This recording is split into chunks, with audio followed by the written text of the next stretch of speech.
শীতকালে পালং শাক এতটাই ভালো বাজারে টাটকা পাওয়া যায়, তাই মাঝে মাঝেই বাড়িতে বানিয়ে ফেলি পালক পনির। পালক পনির বানানোর জন্য পালং শাককে ভালো করে ধুয়ে গরম জলে সিদ্ধ করে নিতে হবে। একটু ভাপিয়ে নিয়ে সেটাকে আবার ঠান্ডা জলে দিতে হবে। ঠান্ডা জল থেকে তুলে জলটাকে ভালো করে ছেঁকে নিতে হবে। আমি এবার পালং শাকের একটা পেস্ট বানিয়ে নেব। পালং শাক ও 3-4টে কাঁচা লঙ্কা দিয়ে এবার একটা পেস্ট তৈরি করে নিলাম। আমি আগে থেকে একটা বাটিতে দুধ, কাজু আর চারমগজ ভিজিয়ে রেখেছিলাম। এটার আমি একটা পেস্ট তৈরি করে নেব। আমি একটু ফ্রেশ ক্রিম অ্যাড করব তার মধ্যে। ফ্রেশ ক্রিম অ্যাড করলে দুধটা একটু ঘন হয়, পেস্টটা বেশ ঘন হয় এবং রান্নাতে দিলে তার স্বাদটাও ভালো হয়। আমার কাছে 2 রকমের পেস্ট রেডি। একটা হচ্ছে পালং শাকের পেস্ট, একটা হচ্ছে কাজু আর চারমগজের পেস্ট। এবার আমি রান্না শুরু করব বন্ধুরা। তার জন্য পনিরগুলোকে আমি কিউব করে কেটে নেব। কিউব করে কেটে নিলাম। পনিরগুলোকে রিফাইন্ড অয়েলে এবার ভেজে নেব। কড়াইতে রিফাইন্ড অয়েল দিয়ে দিয়েছি। পনিরগুলোকে হালকা করে ভাজবো, বেশি ভাজবো না, বেশি ভাজলে পনিরগুলো শক্ত হয়ে যায়। হালকা ভাজা হলে পনিরগুলোকে তুলে নেব বন্ধুরা। তুলে নিলাম প্লেটে। এবার এর মধ্যে গোটা জিরে, লবঙ্গ, এলাচ, দারচিনি ফোড়ন দিলাম। আমি একটা পেঁয়াজ রসুনের পেস্ট আগেই বানিয়ে রেখেছিলাম, সেই পেস্টটা দিয়ে দিলাম। দিয়ে নাড়তে থাকবো। পেঁয়াজ আদা রসুন ভালো করে ভাজতে হবে যাতে কাঁচা গন্ধটা চলে যায়।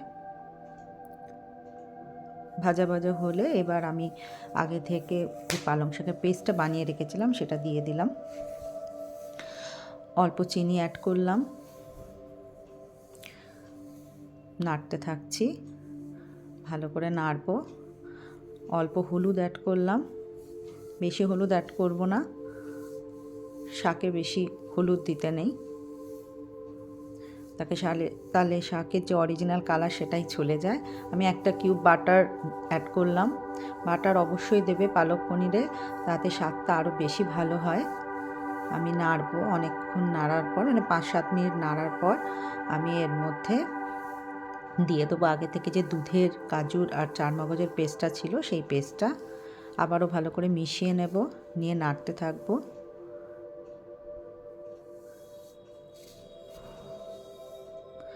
কিছুটা কসুরি মেথি হাতে গুঁড়ো করে দিয়ে দিলাম।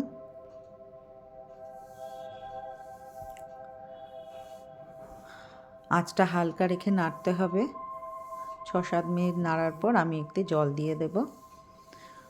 মিক্সির জারে যে পেস্টটা ছিল সেটার মধ্যে একটু জল গুলে আমি এর মধ্যে অ্যাড করলাম।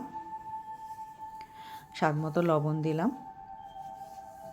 ফুটতে দিচ্ছি বন্ধুরা গ্রেভিটা। এরপর পনিরগুলো অ্যাড করলাম।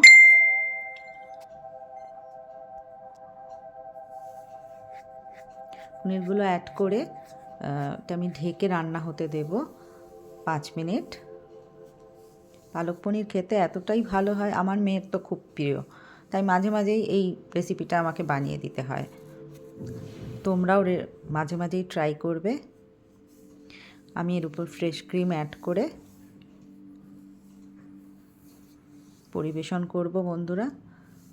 দেখতে কি সুন্দর হয়েছে, রঙটাও খুব সুন্দর হয়েছে। তোমরা অবশ্যই বাড়িতে ট্রাই করো পালক পনির।